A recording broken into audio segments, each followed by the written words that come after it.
Roma. Dari Paulus, hamba Kristus Yesus, yang dipanggil menjadi rasul dan dikuduskan untuk memberitakan Injil Allah. Injil itu telah dijanjikannya sebelumnya dengan perantaraan nabi-nabinya dalam kitab-kitab suci. Tentang anaknya yang menurut daging diperanakkan dari keturunan Daud dan menurut roh kekudusan dinyatakan oleh kebangkitannya dari antara orang mati, bahwa ia adalah anak Allah yang berkuasa, Yesus Kristus Tuhan kita.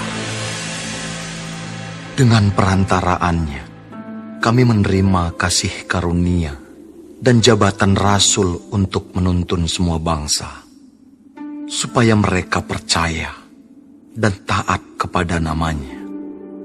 Kamu juga termasuk di antara mereka. Kamu yang telah dipanggil menjadi milik Kristus. Kepada kamu sekalian yang tinggal di Roma, yang dikasihi Allah, yang dipanggil dan dijadikan orang-orang kudus, kasih karunia menyertai kamu, dan damai sejahtera dari Allah, Bapa kita, dan dari Tuhan Yesus Kristus. Pertama-tama aku mengucap syukur kepada Allahku oleh Yesus Kristus atas kamu sekalian, sebab telah tersiar kabar tentang imanmu di seluruh dunia. Karena Allah yang kulayani dengan segenap hatiku dalam pemberitaan Injil anaknya adalah saksiku, bahwa dalam doaku aku selalu mengingat kamu. Aku berdoa, semoga dengan kehendak Allah, aku akhirnya beroleh kesempatan untuk mengunjungi kamu. Sebab aku ingin melihat kamu untuk memberitakan karunia rohani kepadamu, guna menguatkan kamu, yaitu supaya aku ada di antara kamu dan turut terhibur oleh iman kita bersama, baik oleh imanmu maupun oleh imanku. Saudara-saudara, aku mau supaya kamu mengetahui bahwa aku telah sering berniat untuk datang kepadamu. Tetapi hingga kini selalu aku terhalang, agar di tengah-tengahmu aku menemukan buah, seperti juga di tengah-tengah bangsa bukan Yahudi yang lain. Aku berhutang, baik kepada orang Yunani maupun kepada orang bukan Yunani, baik kepada orang terpelajar maupun kepada orang tidak terpelajar. Itulah sebabnya aku ingin untuk memberitakan Injil kepada kamu juga yang diam di Roma. Sebab aku mempunyai keyakinan yang kokoh dalam Injil, karena Injil adalah kekuatan Allah yang menyelamatkan setiap orang yang percaya. Pertama-tama orang Yahudi, tetapi juga orang Yunani. Sebab di dalamnya nyata kebenaran Allah yang bertolak dari iman dan memimpin kepada iman.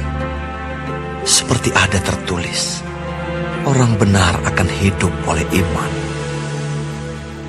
Sebab murka Allah nyata dari surga atas segala kefasikan dan kelaliman manusia yang menindas kebenaran dengan kelaliman. Karena apa yang dapat mereka ketahui tentang Allah nyata bagi mereka, sebab Allah telah menyatakannya kepada mereka. Sebab apa yang tidak nampak daripadanya, yaitu kekuatannya yang kekal dan keilahiannya, dapat nampak kepada pikiran dari karyanya sejak dunia diciptakan, sehingga mereka tidak dapat berdalih. Sebab sekalipun mereka mengenal Allah, mereka tidak memuliakan Dia sebagai Allah atau mengucap syukur kepadanya. Sebaliknya, pikiran mereka menjadi sia-sia dan hati mereka yang bodoh menjadi gelap. Mereka berbuat seolah-olah mereka penuh hikmat, tetapi mereka telah menjadi bodoh. Mereka menggantikan kemuliaan Allah yang tidak fana dengan gambaran yang mirip dengan manusia yang fana, burung-burung, binatang-binatang yang berkaki empat, atau binatang-binatang yang menjalar. Karena itu, Allah menyerahkan mereka kepada keinginan hati mereka akan kecemaran, sehingga mereka saling mencemarkan tubuh mereka. Sebab mereka menggantikan kebenaran Allah dengan dusta, dan memuja dan menyembah makhluk dengan melupakan penciptanya yang harus dipuji selama-lamanya. Amin. Karena itu, Allah menyerahkan mereka kepada hawa nafsu yang memalukan, sebab istri-istri mereka menggantikan persetubuhan yang wajar dengan yang tak wajar. Demikian juga suami-suami meninggalkan persetubuhan yang wajar dengan istri mereka dan menyala-nyala dalam berahi mereka seorang terhadap yang lain, sehingga mereka melakukan kemesuman laki-laki dengan laki-laki.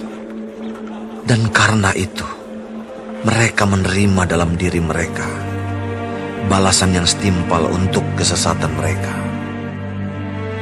Dan karena mereka tidak merasa perlu untuk mengakui Allah, maka Allah menyerahkan mereka kepada pikiran-pikiran yang terkutuk, sehingga mereka melakukan apa yang tidak pantas, penuh dengan rupa-rupa kelaliman, kejahatan, keserakahan dan kebusukan, penuh dengan dengki, pembunuhan, perselisihan, tipu muslihat dan kefasikan. Mereka adalah pengumpat, pemfitnah, pembenci Allah, kurang ajar, congkak, sombong, pandai dalam kejahatan, tidak taat kepada orang tua, tidak berakal, tidak setia, tidak penyayang, tidak mengenal belas kasihan. Sebab walaupun mereka mengetahui tuntutan-tuntutan hukum Allah, yaitu bahwa setiap orang yang melakukan hal-hal demikian patut dihukum mati, mereka bukan saja melakukannya sendiri, tetapi mereka juga setuju dengan mereka yang melakukannya.